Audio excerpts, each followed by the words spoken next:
Hello everyone, welcome to Code and Learn. In this video, we are going to look at binary search, which is where the ordered array shine. The concept for binary search is very simple. On each iteration, you take half of the array. We start at the center element and see if it's equal to the element that we are searching for. For example, if we are searching for maybe 2. So if we are searching for 2, we will start from the middle. This is an even length array, so we can consider 6 as the middle. We compare the value. Since 6 is not equal to 2 and the array is ordered, we can be assured that the value we are looking for is on the left of 6. So we continue and then search again. Again we divide the array in half, so we consider 1 as the middle. Now we compare the middle again. Since the values are not equal and the middle is less than the value we are looking for, we can be sure that this value is not found. So just to describe the binary search algorithm, I can say that we start from the center element and see if the center element is equal to what we are searching for. If found, we return it. If not, we see if the value we are searching for is towards the left, that is less than the element at the center, or towards the right, that is greater than the element at the center. If it's smaller, we search the left subarray. If it's greater, we search the right subarray. This way, we keep on dividing the search area by half, looking for the value we want, which is why binary search is also considered as divide and conquer algorithm. Before looking into the binary search algorithm code, let us look at the linear search algorithm. So what we have is a linear search algorithm here. We are provided with a target and a num slice, returning the index of if it exists. So linear search is simple. We go through each element in the array, compare if that's equal to the target. If yes, we return the index of the element. If the loop completes and we haven't found the value, we simply return -1, indicating that the value was not found in the array or slice. So the time complexity of this solution is, or linear search is, O of n, where n is the number of elements in the array.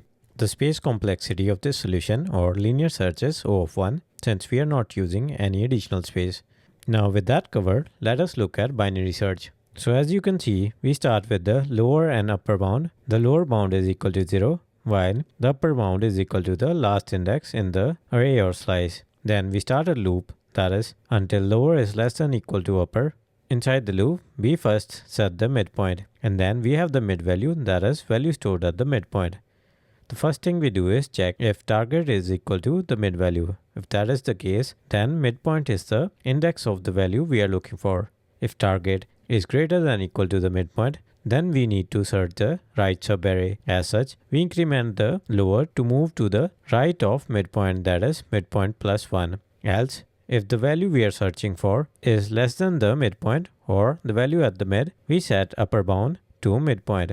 So this loop will continue until a value is found. If not found, we simply return 1.